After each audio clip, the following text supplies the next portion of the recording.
When people say that good things come in small packages, they may well be talking about San Marino, the oldest sovereign state in the world that measures just 61 meters squared. The Republic of San Marino, or the Serene Republic of San Marino as it is poetically also known, is an independent state in the centre of Italy, nestled next to the Apennine Mountains with views as far as the Dalmatian coast.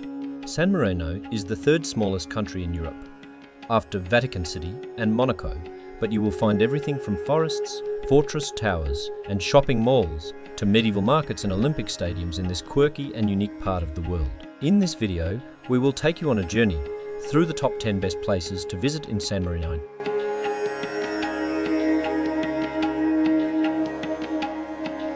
At number 10, Basilica di San Marino.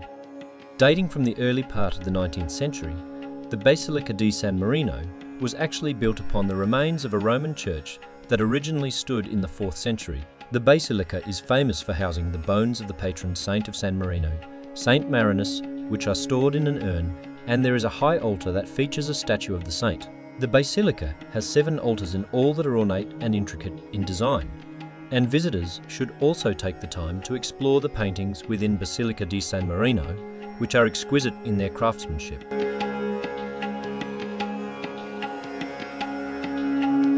At number 9, and the streets. Simply strolling the city streets is one of the best things to do in San Marino. The city of San Marino is small, and it is possible to walk most of it in just a few hours. It is so clean and so picturesque that Tim and I felt like we were walking through a movie set. Small shops are found throughout the city. There were a surprising number of perfume shops, sunglasses shops, and shops selling an assortment of weapons. At number 8, the Cablecar for views. Although designed for the very utilitarian purpose of moving people from the lower Borgo to the upper Città quickly and conveniently, San Marino's Fanavia is a scenic experience of its own. On the trip up the slopes of Mount Titano to San Marino's historical centre, you'll get sweeping views to 200 kilometres of Adriatic coastline, bird's-eye views of tiled rooftops, and vast panoramas of rolling green hills and farmland. Of course, you'll save a lot of steps and time too. Cars leave either station at 15-minute intervals, beginning at 7:50 in the morning.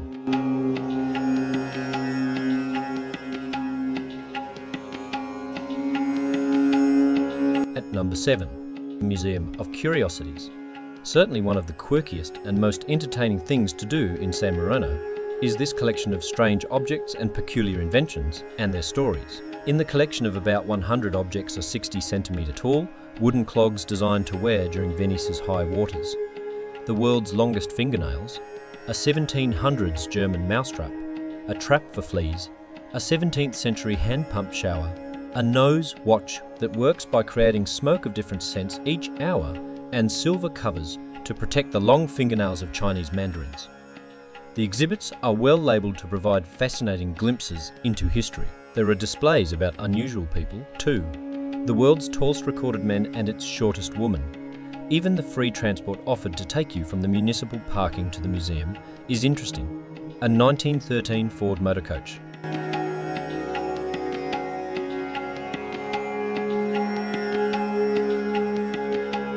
At number 6, Palazzo Pubblico and Piazza della Liberta. The neo-Gothic style government house Palazzo Pubblico, with its square crenellated tower, was designed by the architect Francesco Azzurri in the late 1800s and built of stone quarried on Mount Titano. The facade is decorated with coats of arms of the Republic and its 4 municipalities, and inside, a staircase leads to the council hall on the top floor. Piazza della Liberta is one of the most popular places to visit in San Marino because frequently throughout the day, the Guardi di Rocca change guard in a colourful ceremony as their uniforms. A dark green double-breasted jacket with white braid, red trousers with a green stripe, hats with red pom-poms and white gaiters, assure that everyone scores great photos of the event.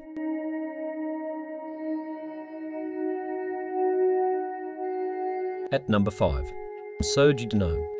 Another of the 9 communes of San Marino, Montegiardino is most famous for being a university town, the only one in San Marino in fact, and home to the University of the Republic of San Marino. The town is often described as the most beautiful of all San Marino, and it has the relaxed and intellectual vibe of university towns the world over. Said to date from the Roman period, Montegiardino is steeped in history, and you can enjoy the well-established cafe culture here as you while away a few hours trying the local food and drink, including special flatbread sandwiches called piadina that are also popular in the neighbouring provinces of Italy.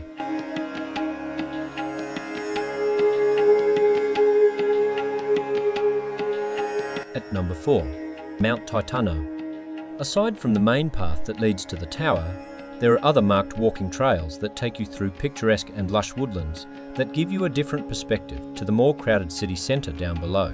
You will find old stone benches dotting the mountain that are the ideal place to relax as you take in the vistas. And as Mount Titano is found at an elevation of 750 metres above sea level, the mountain air is crisp and bracing, so be prepared for it to be cooler than the lower regions of the state and plan accordingly.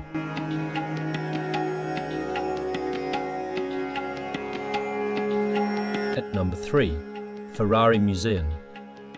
The Vintage Car Museum at the foot of Mount Titano houses a collection of automobiles relating to the history, life and cars of Enzo Ferrari and Carlo Abarth.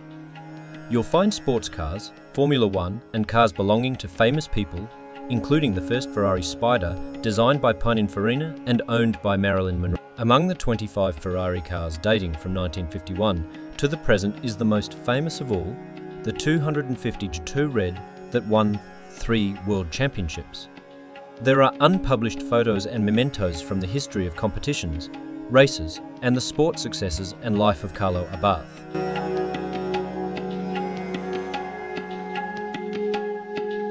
At number 2, a trip to Riviera Romagnola BEaches. Miles of beautiful white sands lapped by the Adriatic line Italy's east coast in a holiday region known as the Riviera Romagnola. At the centre of these is Rimini, only 22 kilometres from San Marino. All these towns have the usual Italian-style beach resorts with rows of lounge chairs and umbrellas for rent. But many also have free beaches, most also equipped with changing rooms and lifeguards. Heading south from Rimini, there are excellent beaches at Rivabella, Riccione and Cattolica, especially popular places for families with gentle waves and safe blue flag beaches. North of Rimini are Visaba, Visabella, Bellaria, and the beautiful port of Cesenatico with its little harbour full of vintage boats. The free beach of Tamariki at Cesenatico is planted with trees whose lush foliage provides natural beach umbrellas.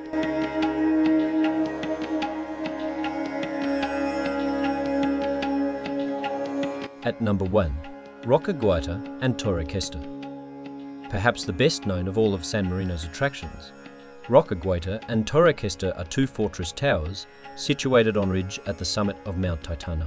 The towers are part of a set of 3 that feature on the official flag of San Marino, and visitors can visit and tour the towers, the earliest of which, Rocca Guaita, dates from the 13th century. The 2 towers are usually visited together, and Torre Cesta has a traditional weaponry museum on site. From the top of the towers, there are stunning views that stretch as far as the Dalmatian coast, as well as over the nearby Apennines. On top of Mount Titano and surrounding the towers, you will find food and drink stands, souvenir stalls, and tourist kiosks. We hope you enjoyed the journey of San Marino. If you like the video, make sure to subscribe our channel for more latest videos